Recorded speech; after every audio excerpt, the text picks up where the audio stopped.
You would debate with teachers. I was debating with teachers, fellow students, that kind of Oh, thing. yeah, Euan, man. I just couldn't comprehend that it didn't make sense that there was this creator, because everything in nature seemed to defy this creator, defy what the Bible says.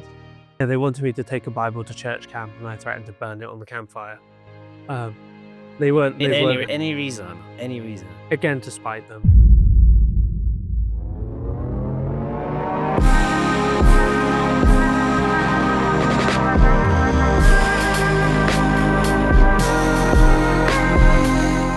Hello, guys, and welcome back to another episode of Nick's War Room. And today, this is going to be an exciting episode, a deep scientific episode. And I'm with my friend Euan. How you doing, man? Yeah, I'm not doing too bad, thanks. What about you? Yeah, I'm doing good. I didn't really sleep well. This summer's too much. I'm not gonna lie, the sun is crazy. But thank you guys for tuning in. This is gonna be a really good episode. We're just looking into, the mind of Ewan and where he's come and how he's here with us. So please subscribe. We're close to 4K, and yeah, let's get straight into it. So, what do you like to do, Ewan? Like, So at what the do you moment, like doing? I'm just about, well, loosely, I've started my master's degree, so I'm currently pursuing just the last year of my master's in experimental physics. You're very So I've gotten very much into evidence for things, how to get evidence for things. I'm actually in the process of building experiments at the moment to then prove hypotheses, or at least demonstrate proofs of what concept. kind of experiments? Um, atom traps, or like some quantum technology, basically trapping very, very small particles in a laser beam and seeing how they interact and what can we do with these particles. Yeah. Okay. And is there anything else apart from the science that I barely understand? In my free time, I can also be found just doing a lot of music.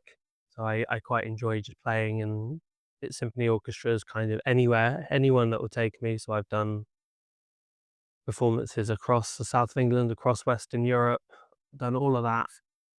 It just is a really, really good chance just to enjoy something that's just completely different to what I do. Yeah. Yeah. So quick icebreaker. If there was one part of the Bible you would like to live in, apart from Jesus, where would you live? I would take the early church, as in Acts Paul onwards, Yeah. because that really is the time, straight after the time of Pentecost, that a lot of things are happening. It's moving reasonably quickly. I mean, for first century kind of speeds, it's moving reasonably quickly. There's a lot of things happening. There's a lot of hearing, and it would be, as much as hearing Jesus preach would be very, very like amazing, I would also quite like to hear like Paul or Peter and like the early apostles, because they were the ones that either directly met Jesus or had that Damascus Road turning. They are really the core and the people that most of the New Testament and later theology is actually based off. So hearing them in person would be quite something, as well as the fact that they are able to heal people left, right, and center, the miracles, all of that. That yes, we did see with Jesus.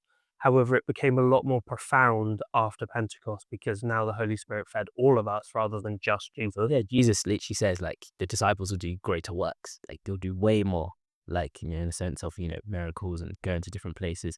So yeah, that's a good place to go. So but before we get to the Pentecostal acts, well, we need to know the acts of Ewan before Christ. We need to go back and rewind all the way to the start. So Ewan, let's talk about your story, man. So I was born in a Christian household. I will say that. I did go to church pretty much every week for most, up until really about 14, 15, when I started kicking back at it. Um, I really had kind of this, I just had this underlying knowledge, or like I was taught about this by parents, by Sunday school, by school as well, because I actually went to a Catholic school for my between when I was 7 to 16, but like 7 to 11 I was kind of one of them, and then 11 to 16 was kind of the other one. So I kind of was aware of this kind of thing. I didn't really think much of it because I was a stupid 10-year-old, if I'm being completely honest. I just wanted to wonder when the next time I could go out to break was. but I did kind of know about these things. It did help that mum is an RE teacher, Okay. so that kind of again, like, further kind of nudged me towards that way. Then, really, as I started to learn more about the scientific stuff and even stuff that I'm currently researching, I started to learn about them for the first time when I was about 12, kind of 10, 12. And that alongside being a rebellious teenager, because who does want to do what their parents tell them at that age? I started kind of really pulling back, not wanting to do anything. And it also was just I didn't really like the church environment, I wasn't a big fan of it, neurodiversity and all that. So I really started pulling back and going really hard into the atheist stance Yeah. because I was very ingrained in the scientific backgrounds. I was reading the stuff, I was learning about that kind of thing. It was really where I was going down, and is one of the main reasons why I actually go into what I'm doing at the moment. So at 12 years old, you're doing stuff that probably people in uni are doing, playing FIFA or something. So like, what were you learning at like that age? So I looked into the basics of things like astronomy, of general relativity, a little bit of quantum mechanics, kind of. What made you want to get into that at such a young age? It was the knowledge that there is something bigger than myself. Even I remember distinctly when I was 8, I asked very, very nicely to my teacher if I could do a PowerPoint presentation on the planets because we just learned how to do PowerPoint. So I did one on the planets. So that was really kind of my first one. It was like, and I had the little playboard of the planets when I was like 5 and that kind of thing. And it really started with kind of space and the planets. And then as I went on, it was like there's a lot more to it than just planets in our solar system. There's the universe, there's multi galaxies, there's I think the current number is there's more galaxies in the known universe than stars in the Milky Way, and there's an estimated 100 to 400 billion stars in the Milky Way galaxy, So you're learning all that at such a young age. which is really making me question, like, what is the point of this kind of whole existence? And also, it led me to the fact that because neurodiversity, I take things quite literally quite a lot of the time. I have since learned to deal with that. I was reading the Genesis accounts and going, Christians believe this to be true, not having that conception of a metaphor because I genuinely Just oh yeah, just yeah. I didn't have a clue what a metaphor was at that point. I still struggled to an extent. So reading that and was like, well, no, well, it's not because here's the evidence behind it. It says it's not. And then that really pulled me away. And it was just, I just couldn't comprehend that it didn't make sense that there was this creator because everything in nature seemed to defy this creator, defy what the Bible said, which was an interesting take. And then actually got to the point where in year 9 RE, I became the atheist viewpoint in the debate when we were discussing science versus religion for one of our topics, which was quite an interesting one. How did that go?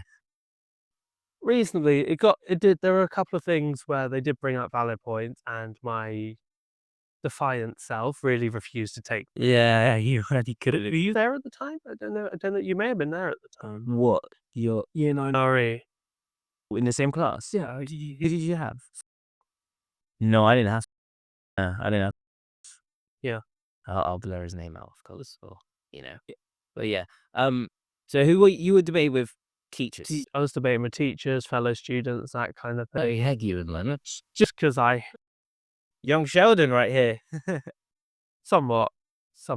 See, and so obviously there were points where you would excel in, and there were points that they would excel in. And I would just completely deny the fact that they were ever excelling in it. Yeah, Why would I ever want to admit that I'm wrong, right? What teenager wants to admit they're wrong? Did those debates open? Did it allow you to be more open to religion at the time, or were you still like hardcore atheist? I was still hardcore atheist, and I very much was up until around the age of about 17 or so. Okay. But it gave me different viewpoints that I could then read into and counter. So it was knowing how to counter it rather than learning what they understand, if that kind of makes sense. It was, right, here's a new argument thrown at me. How do I counter this? And I actually ended up learning more defenses for arguments than actually bothering to understand the concept because I was not going to admit I was wrong under any circumstance.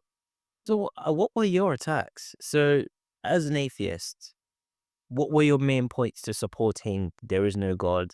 Religion is a construct, you could say. They're man-made things. What was your how do you think? Like, how do you think then? We had contradictions of, or apparent, I will say nowadays looking back, apparent slash maybe some contradictions between scriptural texts and what we see in the modern day. The distinct lack of healings, the distinct lack of any miracles, because we're taught that there's an active God that does things, and I'm like, where's all of this happening?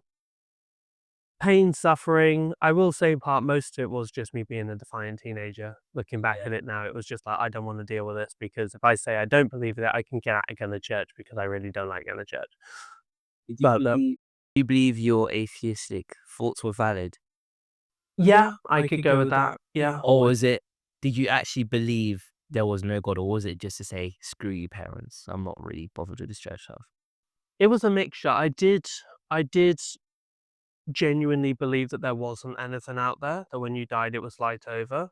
Yeah. Because it didn't really make sense in that something else. I did, for a little bit, look at things like reincarnation theory, but from like an atheist perspective, due to whole conservation of energy, and if your life's an energy, then that energy must go somewhere when you die, that kind of thing, which I did think was quite interesting at the time. I was about, I'd say maybe 15, 14, 15. That was really an idea that I considered.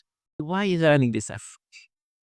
I'm impressed, I'm impressed. I was a lot of time bored on YouTube, I'll tell you that much now. Yeah, okay, yeah, fair. So, you're leaving St. George's, the debater, the science man, the science guy. Talk to me your transformation from, like, that to college, and where were you at? I went to college as a distinct atheist, and I was still like that. Were you stronger then than school? I would argue I was kind of around the same, if not a little more. At that point, it was more I was just avoiding kind of the idea. I didn't really want to deal with it. I was more focused on my own net goals, which is something I will admit I am still struggling to completely let go of what I want to do because I'm a big fan as to what I want to do, as who isn't. But it was, yeah, I kind of rocked up and I did the odd debate. I didn't really pay too much attention to it. I wasn't going to church at that point anymore. I had no real motivation to. I think the deal was I went once a month, so I did that and I just sat at the back on my phone doing something, working or something. How did your parents find it? Um, you're no longer in the faith. You're barely going to church. How was it for you at home? They kind of accepted it, but it was under the guise of it's still family. This is what the family does. You have to go at least Christmas and Easter and once a month. Like, it's kind of, that's your viewpoint. Go for it. You're I have a part there's probably a part where it's like, you're still a teenager, you're still trying to figure things out. Fine. Kind of do your own thing. They weren't too happy when I threatened to burn the Bible in front of them. I remember that conversation that, yeah, they wanted me to take a Bible to church camp and I threatened to burn it on the campfire. Um, they weren't Any reason? Any reason? again to spite them. Yeah. Again to spite them. A lot of it was to spite them, if I'm being completely honest. Okay. Another question. What I've always wanted to know about when it comes to atheism is morality. Yep. What is the view of morality? Because obviously, as a Christian like me, of course, the morality comes from God. Like, we know good and evil. We know all these things. I've always wanted to know if, from an atheist, like the view of morality, where does it come from? How does it start? Like, I've always wanted to know, what do they believe? It does depend on the person you're dealing with. I will admit It varies. it varies from person to person, but the general consensus is some kind of relative morality.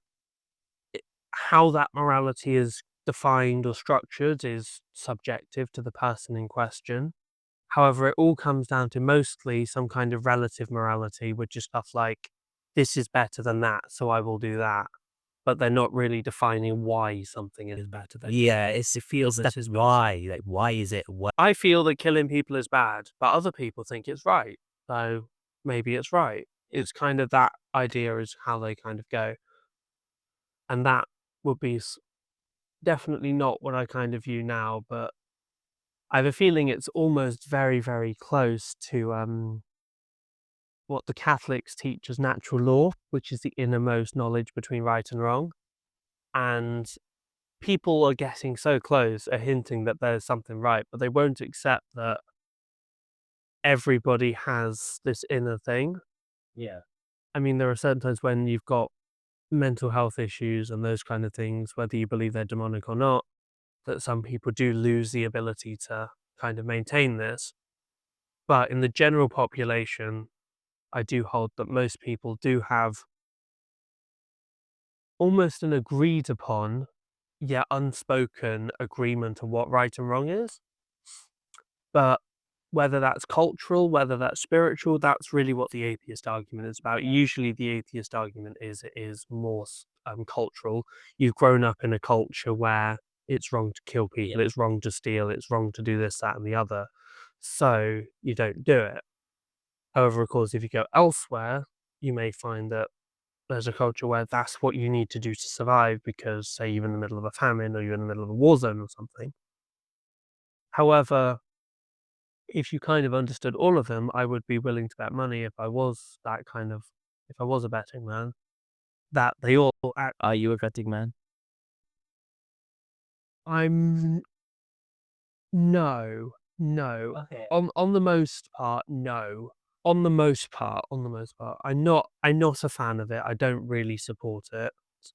I kind of go down the line of you've got free will, do what you want with it, and I will kind of encourage that. Not encourage the gambling, but encourage that you've got free will, gamble, do what you want. Gamble responsibly. Ma- What do you call nihilism? The idea that life is pointless, and ever. My housemate is actually a nihilist, or at least my ex-housemate was. I've just moved out, so he's technically not my ex, but he was one and was an agnostic. Is it Dilla? We don't have those conversations. Us. I tried, but it ended up just not really working out. We couldn't really get the conversations going and keep it going, and that dialogue. Think of it though, because I can understand why, and I can understand where it comes from. I would argue that life's not pointless because even assuming that there was no God, which I'm not saying that there isn't, people find meaning in their lives, whether that's earning money, building a family, living life experiences, everything like that. I mean, I do love experiencing things. I kind of like to do out of the ordinary quite a lot. Yeah. But nihilism, I would almost argue it comes from the depression epidemic that is currently rampaging the Western world.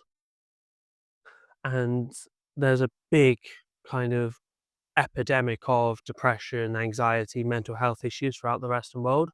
And this is really contributing to that idea that life is pointless. And if you see, I wouldn't be surprised if you look at the stats of the rise of people say that life is pointless and the rise of suicide rates, I'm willing, again, it's kind of the same saying, I'm willing to bet that they would be very, very correlated. I know correlation doesn't mean causation, but I can't see how if you think that life is pointless and that there's no meaning to it, why there wouldn't be those in the extremes that would then just go, I'm out then. But I wouldn't be surprised that the rise of that belief system has a direct correlation or association with the rise of all the mental health issues we are currently seeing in the modern day, which I might add seems to come in waves. It actually seems to come in waves where, having looked at the historical record of when these happen, it's a wave of every, I don't know the exact time scale, every few generations, every couple hundred years or something, there's actually an epidemic, and then it simmers away to nothing or very, very little. And you'll have maybe the odd one. And all of a sudden, out of nowhere, it'll grow and grow and grow, and there'll be an epidemic, and then it'll die away it's up again. and down. It's constantly up and down these waves of mental health kind of issues. If you want to call them that, if you want to call them spiritual attacks, you can call them whatever you want. But it seems that at the moment we are in a big wave of mental health issues, particularly in the younger generations. I completely support when it's bad, and I think people should be given the help when it's bad. However, I also have a feeling that because people are going, "The life is pointless," people are going, "I can do what I want." There's almost a sense, and victim culture is a big one as well, that people are tending down the path of, "I want to have a label so I can feel part of a group." And that's another part of it, is it's not just life is pointless, but I now need to feel like I'm part of something, so I'm going to self-diagnose this problem to try and kind of feel like I'm part of something. Yeah, and to an extent, that's partly pride as well. Is there's a lot of people that aren't part of the LGBTQ community that just want to feel part of something, so they will go and do it. And I know that's going to be a really, really unpopular opinion, but there is, and I stand by this, a big rise of people wanting to be part of something, so they'll do things not really realizing what they're doing, and actually it becoming really, really harmful in the long term. Yeah. Oh man, that was really good. That was really deep. So going back to your college days, you're still this atheist who's just probably destroyed many professors or teachers. I don't know what you were up to back in the day, but I wish I could tell you. keep going like down this road of atheism because it fascinates me. Honestly, it's really interesting.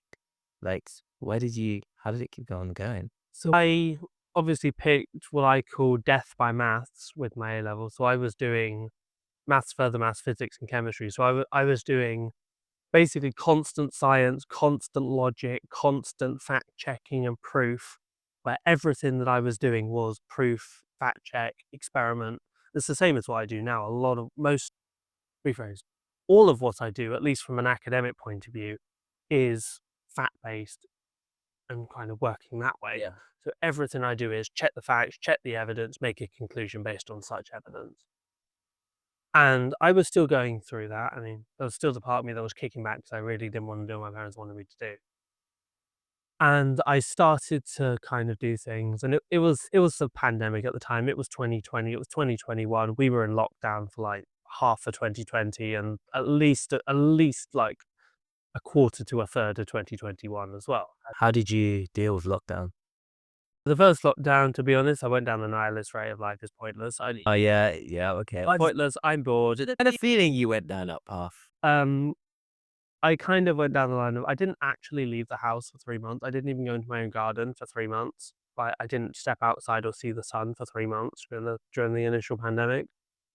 And instead, I went into research and started researching stuff and learning things instead. And I spent a lot of time learning things for a project that was supposed to make money and it didn't because we never got it off the ground. We wrote, I think the final thesis I wrote, like it was video scripts, but I think it was like 90,000 words worth of video scripts in 3 months or 2 months, 2.5 months.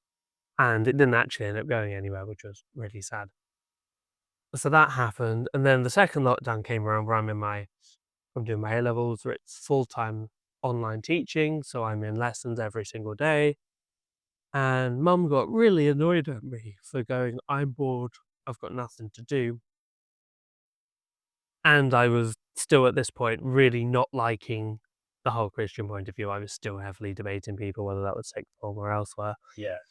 And mum basically said, go and join an alpha course where you can debate people that actually want to debate you, which was interesting. So I did do an alpha course. I've actually done 3 of them now.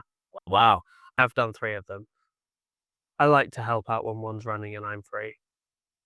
So I did one while I was it was January 21, so I was 16 at the time. And I kinda did the alpha course. It was an online one because we couldn't leave our houses, but it kinda got the ball rolling, started looking at the evidence behind it, kinda making a conclusion, and at that point, kind of by the end of it, I was like, "Yeah, I think I could give this a shot." Okay, so you were way more open after the course. I w Yeah, I think it was always that I was open to it, 'cause you have to. I would advise anyone, if you're going to do an Alpha course or anything, exploring any faith background, regardless of what belief system you wanna kind of look to, go in with an open mind. Don't close yourself off, otherwise you're gonna not get anything. Gonna learn You're it. not gonna learn anything if you're refusing to at least consider the points that they're making. So kind of, right, I could give this a go, and I kind of went along, started going back to church a little more. I went to a different church for a little bit, and then it kind of went from there. I was getting involved with youth activities for a bit. It still was. It kind of carried all the way through. Then second year got really, really difficult for me. I had something really, really bad that I'm not going to go into details about happen. No worries. And kind of that really put everything to the test, because I was really just, I was up a creek without a paddle. I was really not in a good, not in a good headspace. I'd actually come out of a really, really dark time where there almost was a point where I wasn't on this planet anymore by kind of the middle of my A levels. And once that happened, kind of came back round, and a lot of 2022 was a really rough year. But I did go to this Christian youth festival. I mean, I was 18 at the time, so I'd hardly call myself youth, but I just turned 18, so I was technically still youth. Yeah. I went to this Christian youth festival, and while I was there, all of a sudden, I mean, I was open to this. At this point, because I would have called myself a Christian at this point when I went anyway. But at this point, all of a sudden, these little tiny things started to happen.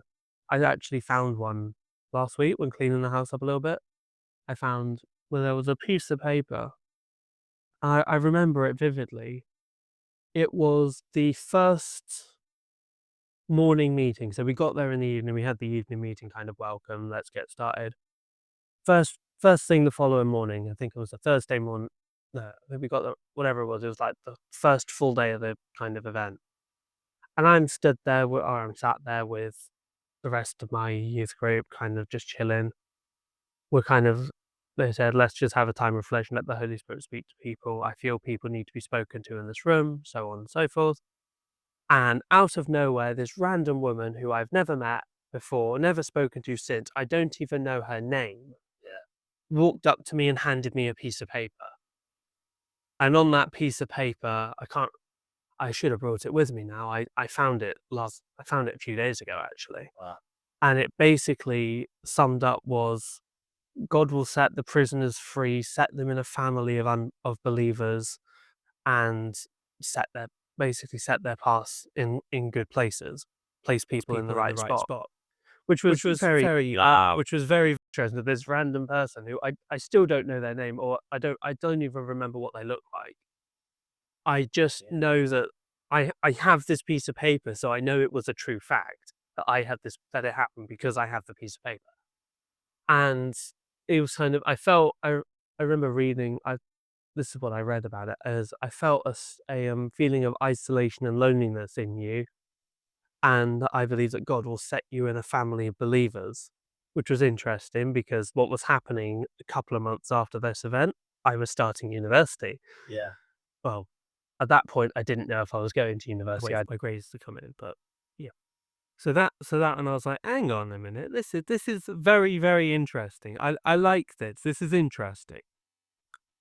And I keep it treasured. I still have it. I still keep it treasured because it was really one of the first signs that things were gonna kind of expand a little bit when I kind of got to uni. Yeah.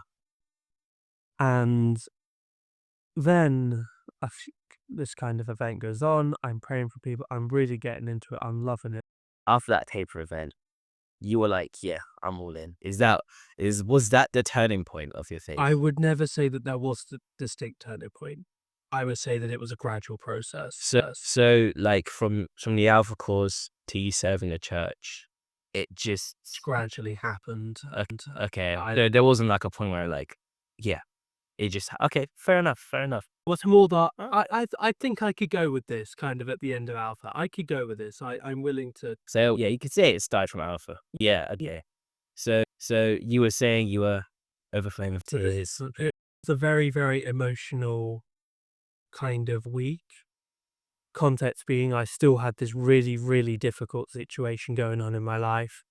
I was really struggling kind of mentally. I mean, nobody knew it because I've always been one that says, don't show your emotional state. I'm a big advocate of, if you've got a problem, try and fix it, try and deal with it. Yeah. And I still hold with that. I'm not the one that's going to allow my problems to get the better of me, because I know that as soon as you do that, you're immediately going to spiral and you're going to lose everything. So I was really like, I'm not going to let my trouble from me. I'm going to keep pushing. I'm going to keep pushing. I'm not going to let anyone kind of tell me I can't do what is kind of said. Yeah. So we're going to it, and there's a lot of tears, a lot of reflections, a lot of really touching moments kind of throughout this. A lot of really good fun moments as well. Yeah. And then I can't remember how many days later. It was during, I think it was like the second to last day or something of this event. It was sometime. It was kind of roughly around the middle to late middle of this event. I'm at the front. We're all praying for each other because it's a time of prayer and ministry. And this guy walks up to me. I didn't twig at the time that he was a youth leader, but I later found out that he was. I thought he was youth because, I mean, I was 18. He must have been maybe 19, Yeah. 19, 20, kind of around that. So he barely looked older than I am, not that I look particularly young. But he was kind of around kind of my age. Maybe he looked around kind of like 16 to 18 Yeah. as well, kind of around that age group. And we start praying for each other, and he asks kind of what I'm doing, because out of nowhere he starts praying about my A-level results. I'm like, this guy doesn't even know that I'm doing this. I don't recall ever telling him. Wow. So I'm like, okay, so that happened. Yeah. And then we start talking, and he's like, so what's your plan for uni? So like, so I'm going to the university that I'm now at the moment. Yeah. And as a result of that, that's the plan. And he said, I know someone that goes there and is in the Christian circles. Let me put you in contact with them. So he gave me his number. I messaged him back. He put me in contact with the right people. And I got invited along to the church that I'm now I am Still going anywhere? at uni. I'm still going. Amen. I'm still going. I probably won't be going anywhere soon. I didn't actually ever try any other churches when I got there, because I thought that if this was the place that I was meant to be, this is the place I'm meant to be. Yeah. And I still hold that that's the place I'm meant to be at the moment. And that was really something, because it was the 1 out of 3,000 that could direct me to the right point. Unbelievable. And I do believe that miracles happen, and I believe that they were part of it. And I Yeah. do believe that a lot of what happened that week was miracles and not man-made. Yeah. I do believe that. And then I come back, we get in contact, and then I get invited to go to church kind of the week before Freshers Week. So the week before anyone else shows up, it's just me, lonely little 18-year-old me, freshly 18, because my birthday's in July, so it's quite late in the year. Not really having a clue about anything that's going on in life, because I've just kind of been dropped into the adult world a little bit. Yeah. Thankfully, not as much as if I'd moved out for uni. And I kind of start going along and I get involved, and it kind of really took off from there. I did another alpha course. Another one. I did another one in the first kind of term of university, because that was a good way for us to kind of get to know each other. All of the freshers ended up kind of going to that instead, Yeah. because we had small groups and we had alpha, and all the freshers went to alpha. So I went to alpha, trying to get to meet people, to get to know people, to make friends. And I did, and I really felt that that was kind of where the family of believers really started to kick in. Yeah. Hence that prophecy that kind of came true. And I still believe it has come true. And I still keep it on me, because I'm actually kind of reflecting on it a little ways now, because I'm now staying at uni, other people are now leaving. I are kind of reflecting about what next. Yeah. And so we had the alpha, and then we had a couple of good nights out within reason, kind of Christian nights out, I will add, Yeah. where we kind of got to know each other and got to make friends, and I ended up living with some of them in second year, which was really good experience. I'm still good friends with them all. Yeah. I'm actually going to one of theirs weddings next week, Awesome, man. which will be nice. Well, everyone's getting married, man. It's terrifying. Everyone's getting married. All my friends are getting married. I'm still here, right? Got my friend to get married to. Oh, 2 or 3 of mine are. Crazy. So that kind of took off from there. But yeah, and uni, I mean, I'm not gonna admit that I've got completely watertight faith. I'm not gonna admit that I'm the perfect Christian. I'm not gonna well, I have a lot of battles, and Yeah. the discipline is really what I struggle with. I really struggle with discipline, particularly in home, because I tend to be of the mindset of home is home, I can do what I want. Work is work, I work there, Yeah. and I can't work at home for the life of me. So I do struggle with discipline at home, and that's really, I felt, has driven quite a big wedge, because that's really my current ongoing battle, is that discipline. Hmm. But kind of as a result of working through church, I've actually was lead part of the I I don't want to call it the student leadership team, because it's not really an official kind of thing. But I was one of We'll make it official. I was one of the leaders of the small groups. So we actually had student run small groups, so run by students for students, with overseeing from the student team. And I ended up being one of the people that kind of did that. We, as a result of that, I actually got to go into extra training with kind of the student minister, which kind of really helped direct me. So we did different workshops on like Sabbath and prayer and fasting and all these really, really useful things that I will stand by, that these things are really important. And I will absolutely swear by the fact that these are things that I'm not on the ball with 100% of the time. And to be honest, 99% of the time I'm not on the ball with these things. But whenever they do, they are very, very important. And I will stress, and I know this is incredibly hypocritical, but we all are hypocrites, that prayer, fasting, Sabbath are all really, really important things. 100%. Yeah. Gotta, and it's that discipline again. And I always try, regardless of what I'm doing, I always try and set Sunday for me to do me things. And that's the day where I set aside and I do my hobby. I don't work, I don't do anything. I will potentially sort out a little bit in the evening, just because I need to be ready to do the next day. I need to jump straight in. But I always keep Sunday to do what I want, whether that's go out, go kind of do my hobbies, rehearsals, practice, reading, scripture, going to churches, something that I always try and hold myself to. Yeah. I'm not 100% on my church attendance, but I always try to, where possible, to go every Sunday in some capacity, where possible. Mhm. You died, huh? Yeah, I'm just so like fascinated because obviously we went to school together. So to see you arguing and debating in history class as well, being at the back of that. So now seeing you serve in the church, like I never would have even at any point, like, yeah, this is what you're gonna do. And I think that's a lot of people that I didn't see myself doing this, or you probably didn't see yourself doing free alpha courses while arguing with science. You didn't. Exactly. So like the fact that it's generally all the Lord, and I wanna ask, like, so did you feel like, or do you feel like now you have those questions answered that atheism couldn't answer? Sometimes yes, sometimes no. Because if I said yes, then that would be knowledge, and knowledge is not faith, and we're told to have faith. Mhm. So there are certain things that I can trust that this is true. There are certain things that I genuinely still don't know the answer to. And there are things that I will just know eventually. I'll find out at some point. Yeah. Either I'll find them out, or I will end up, well, dying. Are these questions like more about the faith or science, or is it the world? Kind of all of them, really. Yeah. I spend a lot of time researching stuff, because that's, in essence, that's my job now, is to do research. I Yeah. like humanity. I like learn stuff for humanity, as is most people that work at universities. Yeah. But I find that it's having that faith that even if I can't answer them now, they will eventually be answered at some point. Yeah. But the biggest question I have, that I still am yet to figure out, because I've been asking this for years, and I've had an answer for the next year, which is why I'm doing my research project at the moment. Yeah.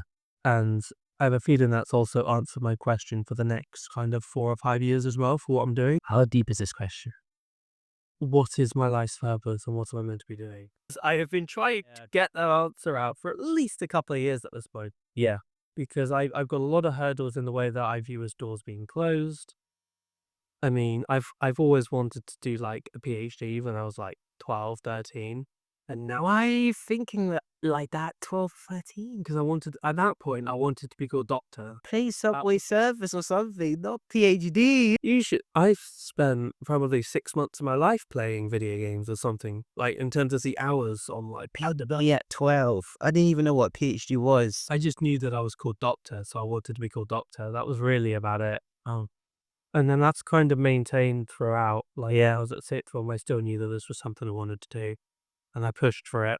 Yeah. And now I've got basically a surefire one, assuming I perform well this year, which answers that question that that was something that I was meant to be doing. Mhm.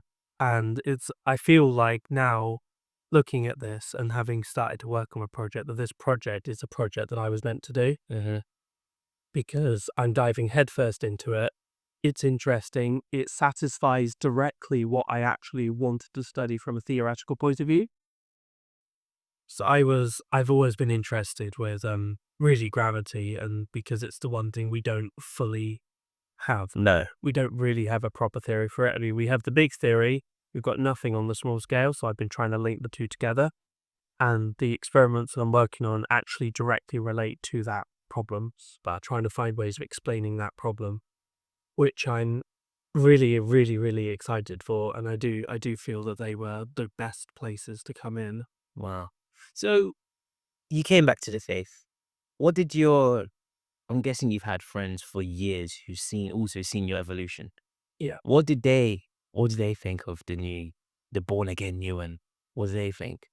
Because it was so gradual, some people just kind of didn't ever really twig that it happened. Mm-hmm. Those obviously that hadn't seen me for several months. Yes. Yeah. Or It several was lockdown. several Lockdown it as was well. Yeah. no saw any. Exactly. So even those that we went to different schools to each other, I mean, you and me, for example, all of a sudden you rock up. There was another guy that we used to go to school with, Jamie, I remember his name being, who out of nowhere kind of we got talking about this and was like, hang on a minute, this has happened. Like where was I when this happened? Wow. And that one, but there's a few that when people haven't seen me for a while and their version of me is the version of me when I was 14, That was yep. which was your version of Yes. me, Yeah. you notice the change a lot. Couldn't believe it. I think when did I see you again? Was it 4-0 church? You showed up to my parents' church. You were there. I Or wasn't there. no, not your fault. Your mom told me to message you. And then you messaged me through her phone and then called me through her phone. And then I showed up a week or two later. I was still at uni, so I was Yeah. all over the fight. And then when I found out you're Christian, I was like, no, no, no, this is not real. I couldn't believe it. Because the 14-year-old Ewan, it's not the same person, is it? So, yeah, We do change. huh? We do change. We do change. We do change. They always say lefters don't change their spots, but I have a feeling that people do over the course of their lifetimes do change. Sometimes there are certain things that stay, but there is always that element of change that people have in their lives. I'm going to ask a pretty crazy question. I don't want people to lose faith. Are there any, so as you do research, is there any questions that the Christian faith has not been able to answer yet?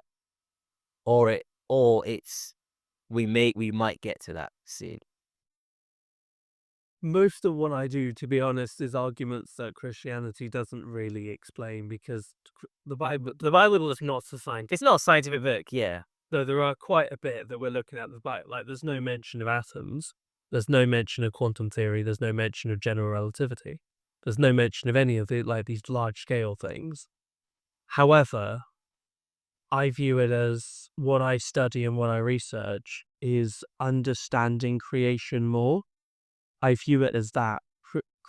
Scripture says why, creation says how, and what I study says how. So what I look at, and a lot of the things I'm looking at, is understanding how things work Yeah. from like a really fundamental point of view.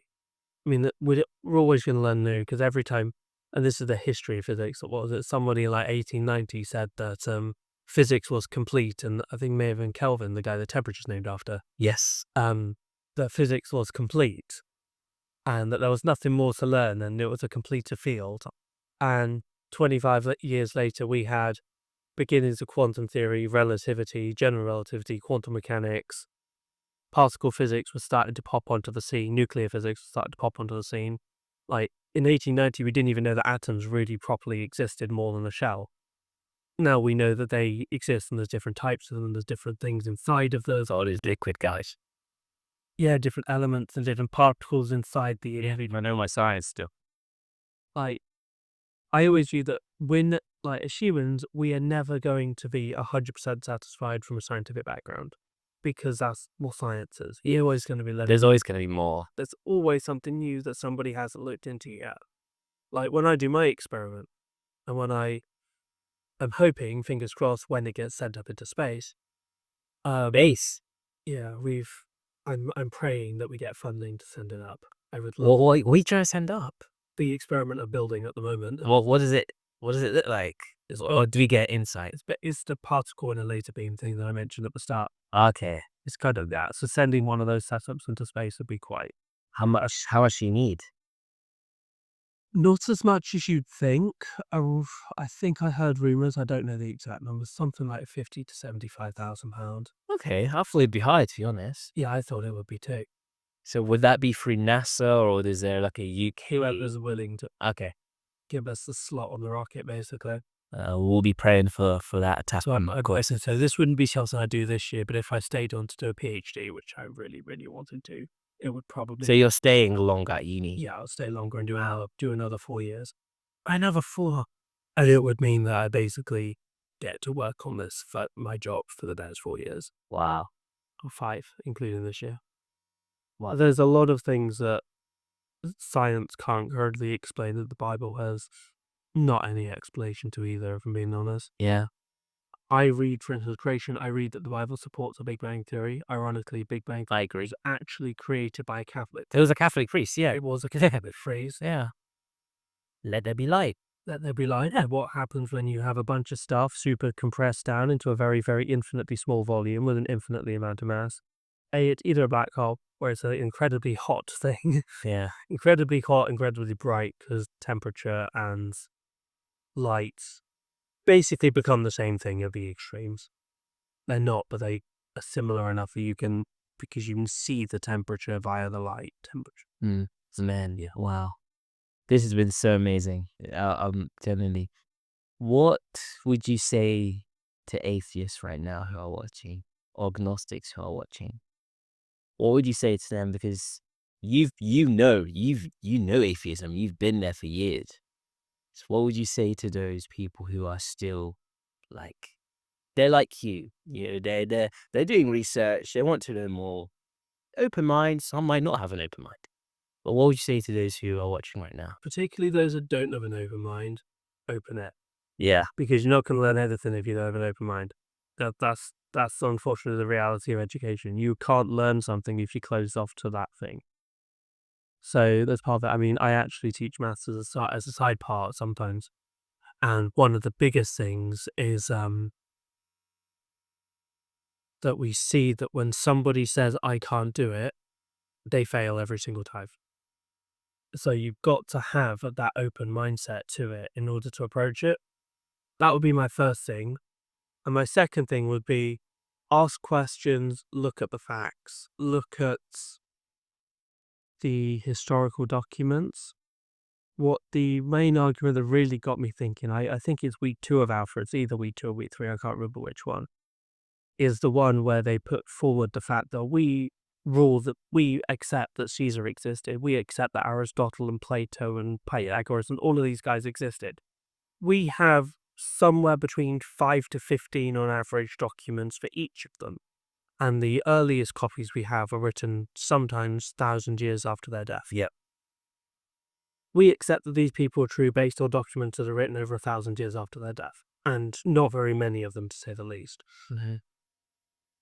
Christianity is different because instead of having 5 to 15, I think the actual number's like close on 4,000, dating to as early as Like Greek manuscripts, is it? 50 years after the crucifixion or something. It's ridiculous. And we accept that Caesar existed. I mean, we can see what Caesar did.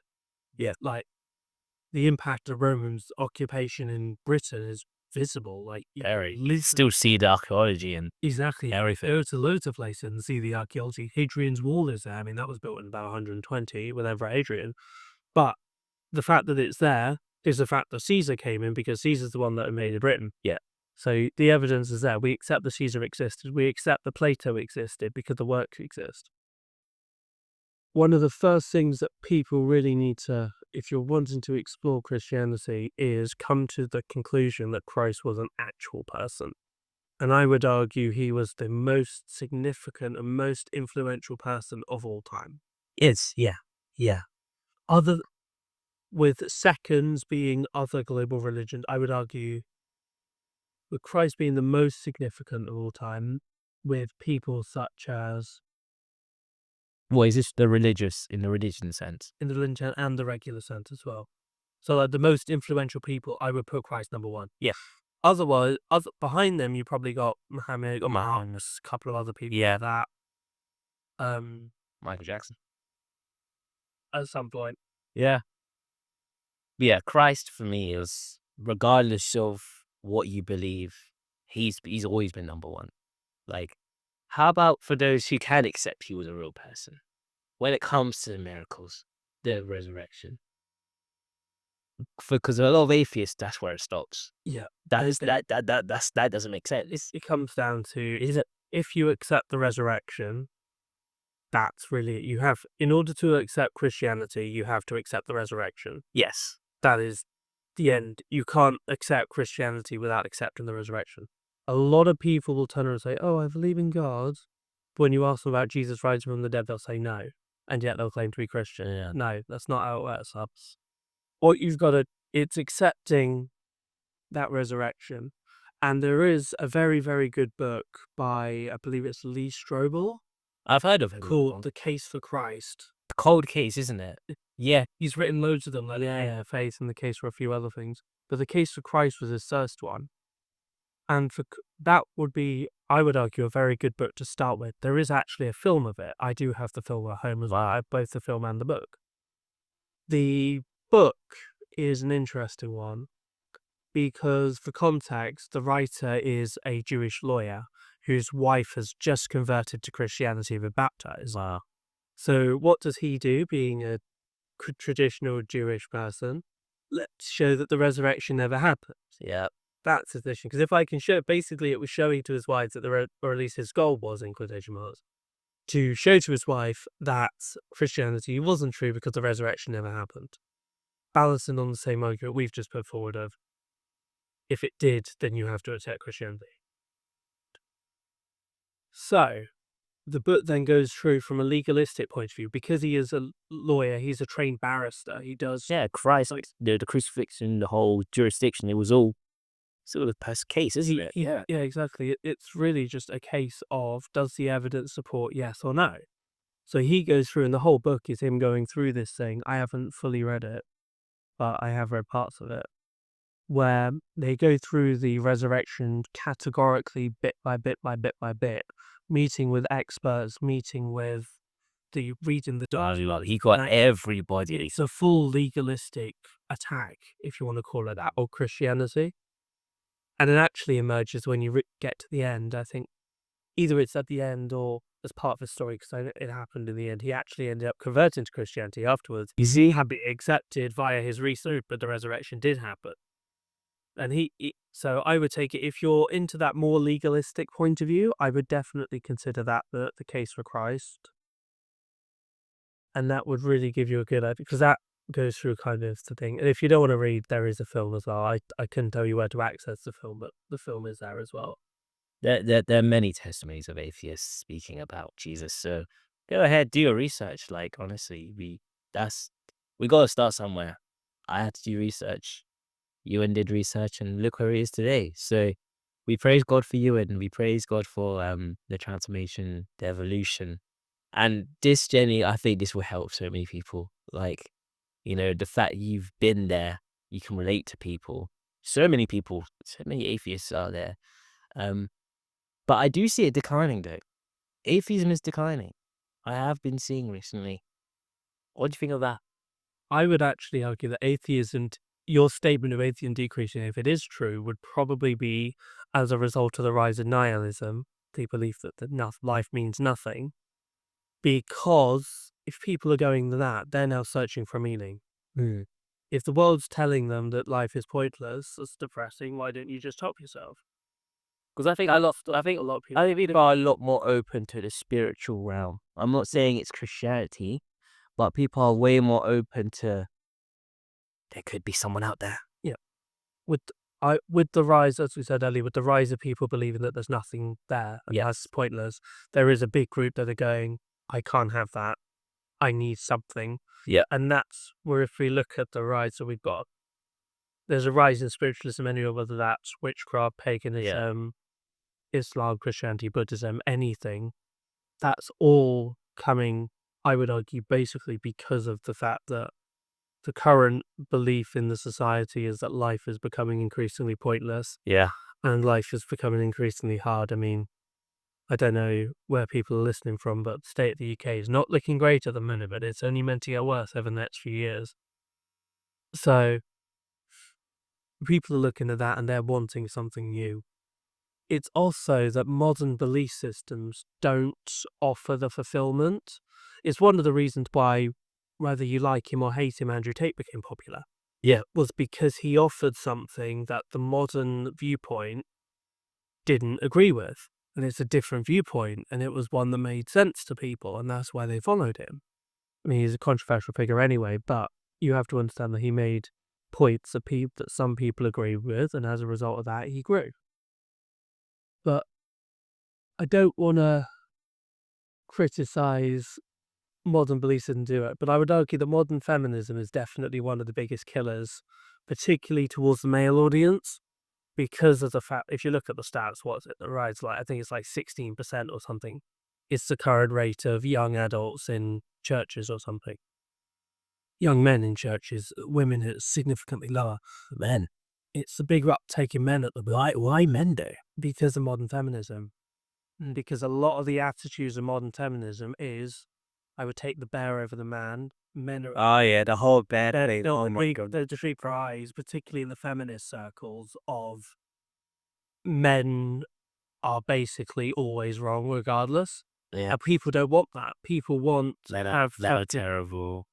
there's a big rise of that, and people are wanting to kind of basically find a space where they're not told that they're awful all the time, that there is a point to them existing, that they are loved, they are heard, or they are welcome.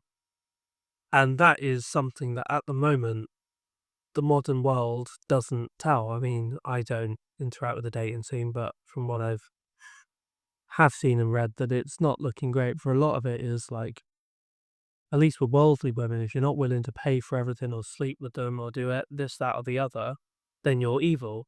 And if you do it, then you're an abuser and a controller.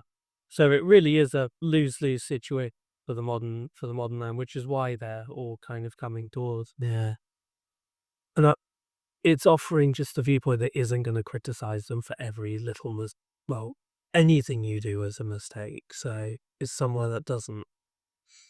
But it is that these modern viewpoints are just not fulfilling. They're not. Yeah. That's why people are coming back. Yeah. Yeah. Thank you for that, Ewan. There is an uprise of the revivals in Christianity is everywhere right now, especially in the UK. Not just there, in America as well. It's been going unbelievable. America's got a big one up. America's very, very split at the moment. Yeah. Huge divisions in the US. I'm pretty sure there's states that are like all Muslim. No, they're not that. Is it not? Isn't one state Muslim? Or am I tripping? Or they're planning to? There's always that one where they're trying to take it over. Okay, I already bought one. Utah is Mormon. Utah is basically run by the Mormon church. Not that I would call it church, I would call it a cult, but that's my view on it. We are on the same boat, bro. But there is a big rise. I mean, you've always had the South. The South of America has always been deeply Christian, Yeah. and the North had always not been. And there is now, unfortunately, it's seeming a little bit like 1860 again, with the South pulling away from the North and there being a big divide. Yeah. But I do think that that could be verified with open conversation and being willing to discuss. But people aren't willing to discuss. I just talk. We just gotta talk. Just have a conversation. You never know. Generally, you never know how far that convo could go because you and just, you had the alpha. You didn't really know what you were getting into. And now you're a Christian, so you honestly never know with these things. But yeah, That's the same with universities. I think it's Fusion, the Christian student movement. They basically try and connect students to churches and support Christian unions when they behave each other. And they do surveys. It's either once a year, once every few years, something like that. And they try to interview as many university students as possible. And they must have had around 10 to 15,000 people answer the last one. yeah, And they found that statistically, around 1 to 2% of university students are Christian. However, 80% or something, really, really high percentage, would be willing to go to church if invited. So, for those that are Christian in the university, invite people to church. yeah, Those that aren't Christian and at university, be open to it, go. Most places are more than willing to welcome anyone. I mean, that's why I say most, because you've always been on that odd one. yeah, And also, try a variety. Don't just go to one and go, they didn't like me, I didn't like them, I'm yeah, that. Go to somewhere else. Try new places. Not every church is built for every group of people, and that is something I'll stand by because every church really has their own mission yeah, and has their own aims and objectives. And those that stand by those aims and objectives do their work in their desired kind of area. yeah, So they make, like, the churches that are in the poorer areas take care of the poor. The churches in the student areas take care of the students. The wealthier churches give to the poorer churches to help the poorer people. Every church has its own mission, yeah, and every church is different. So I would encourage just going around church shopping, we sometimes call it, where you go shopping for that church. Yeah, it's really. I've never heard. You're welcome. We call it church hunting, but church shopping, nice. I like church shopping. You're looking for the one that's just right. So free purchase as well. Yeah. So you're looking for the church that's really for you, Yeah, and go look around. Not everyone's going to satisfy everyone. The one I go to, I was lucky to find it first time. yeah, yeah. We're getting tired now. The one that I've been to, well, I know people that have been to mine that have then gone elsewhere because they didn't feel it was where they were meant to be. Yeah, I know people that have come to us having gone elsewhere and then come to us first or second. It really comes down to just exploring and being open to those ideas. Because if you're not open and you're not exploring, then you're not going to find anything. yeah, If you're not open, you're not going to find anything. And that's really what it comes down to. yeah. Thank you for that, Euan. One more question before we end this. Who is Jesus Christ to you? No. It shouldn't be a hard question, but it is. Because I don't want to parrot the same viewpoint that's stereotypical. Because if I'm speaking out to people, parroting the same viewpoint as they've heard lots and lots of times isn't going to help anyone. That's what I'm getting with this. I would view him as somebody real person who was crucified, that's confirmed. Even some Islamic scholars agree that he was crucified, resurrected and ascended into heaven. And as a result of that, he has saved us all to do what we want. Well, to follow him is what I mean. We have free will to follow him or not. Yes. But following him is what he would love us to do. And the perks and benefits of us following him are beyond anything that the world could ever possibly do. And you may find that, oh, I don't want to do it because I have to give everything away, or it's hard. Yes, of course it's hard. We're told to he says directly, take up your cross and follow me. Reminder that having a cross involves being nailed to a piece of wood through your arms and feet and then hanging there, slowly suffocating for days on end. So that's really, it's meant to be painful. It's not meant to be comfortable in times, but it's also meant to be really fulfilling. And he really is the only way that I've found that's offered that level of fulfillment through everything I do. And I view that everything I do, whether how seemingly stupid it is or not, is fulfilling through him. And if you're meant to do something, he will open the door for it. So just trust that he will have that plan, because he's the one that knows what's best for you. He's the one that has a plan for you. Yeah. Well, yeah, God as a whole has a plan for you, but he's the Messiah. Yes. And as a result of that, you really find that fulfillment.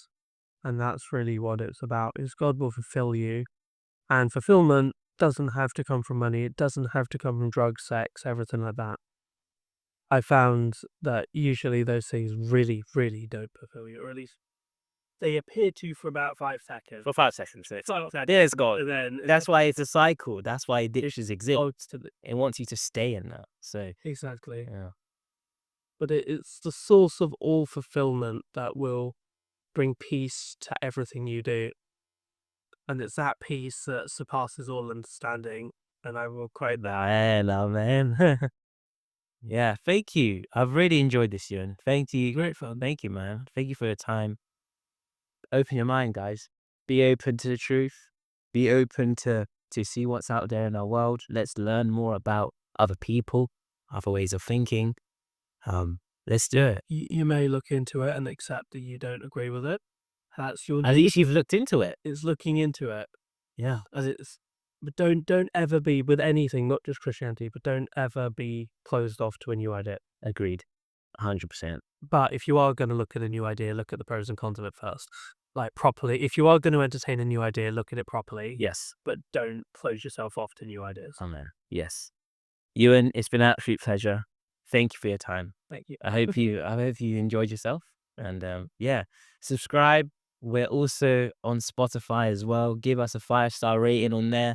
I'm bringing back the audio episodes on there. So yeah, man, thank you for your time. Thank you, Euan, again. And God bless.